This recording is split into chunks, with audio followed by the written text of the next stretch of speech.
ہمارے بعض وہ ملنگ بابے جو ہوتے ہیں وہ کہتے ہیں جی نماز پڑھنے کا حکم نہیں دیا گیا، نماز قائم کرنے کا حکم دیا گیا ہے، ہم نے دل کی قائم کی ہوئی ہے۔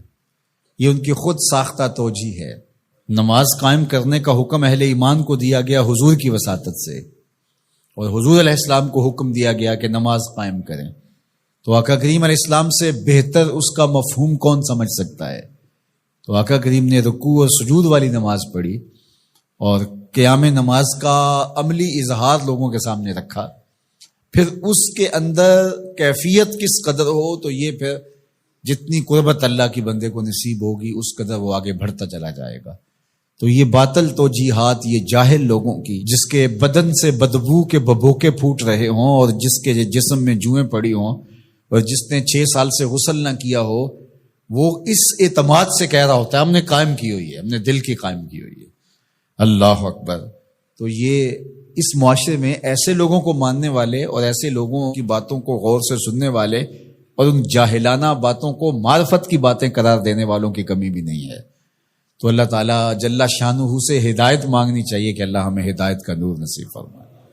تو اقامت نماز سے کیا مراد ہے؟ اس کی فرائض کے ساتھ ادا کرنا، یا پھر رکوع سجود تلاوت کا اتمام اور اس میں خشوع کا اور خضوع کا اظہار اور اس میں مکمل ڈوب جانا کہ گویا تم اللہ کی عبادت کر رہے ہو تو اس کو دیکھ رہے ہو۔ اور حضرت عثمان غنی رضی اللہ تعالیٰ عنہ فرماتے ہیں کہ جس نے صحیح وضو کیا، حضور علیہ السلام سے روایت کہ جس نے صحیح وضو کیا جس طرح میں نے وضو کیا ہے اور 2 رکعت پڑھی اور اس میں اس کو کسی غیر کا خیال نہ آیا تو اللہ تعالیٰ اس کے پچھلے سارے گناہ معاف کر دیتا ہے صرف 2 رکعت سے۔ لیکن اگر ساری نماز ہی خیالوں سے بھری پڑی رہی اور تصورات کہیں اور بھٹکتے رہے اور انسان کھڑا نماز میں ہے لیکن بہکتا کہیں اور رہا تو پھر وہ نماز کی صحیح اقامت نہیں ہوگی۔ تو اقامت صلاۃ سے مراد جو ہے وہ یا تو اس کو فرائض و واجبات کے ساتھ ادا کرنا، اور دوسرا مفہوم کے خشوع کے ساتھ پورے اراکین کا اعتدال اور اتمام، تو دونوں اس کے مفہوم بیان فرمائے گئے ہیں۔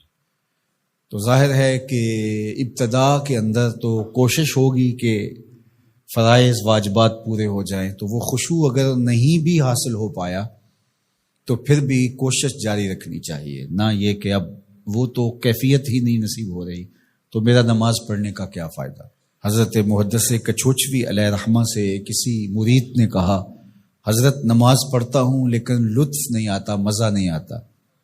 تو آپ نے اسے سوالیہ انداز میں پوچھا کہ اس کے باوجود بھی پڑھتے ہو؟ اس نے کہا جی وہ تو فرض ہے، پڑھتا تو ہوں۔ تو آپ جھومنے لگے، فرمایا واہ واہ، تمہیں مزہ نہیں آتا پھر بھی پڑھتے ہو؟ اس کا مطلب ہے تم مزے کے لیے نہیں اللہ کے لیے پڑھ رہے ہو۔ تو اگر لطف آ جائے، وہ کیفیت، وہ حظ، وہ تو بہت بڑی بات ہے، لیکن اگر نہیں بھی ہے تو اس کا فریضہ تو ہے اس کی طرف سے جو عائد ہوتا ہے، تو وہ شکل بنا کے تو کھڑے ہوں، وہ صورت بنا کے تو کھڑے ہوں، تو کسی دن وہ کیفیت بھی پیدا ہو جائے گی۔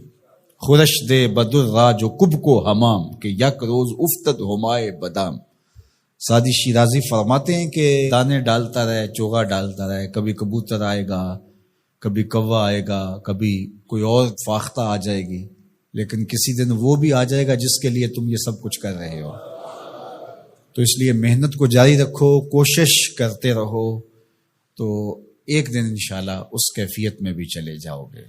دروازہ کھٹکھٹانا چھوڑنا نہیں ہے، دستک دیتے رہو، کبھی تو بوا کھلے گا نا، کبھی تو آواز آئے گی کھلا ہے دروازہ آ جاؤ اندر، پھر اندر سرور کی وادی ہوگی، کیف کا جہاں آباد ہوگا۔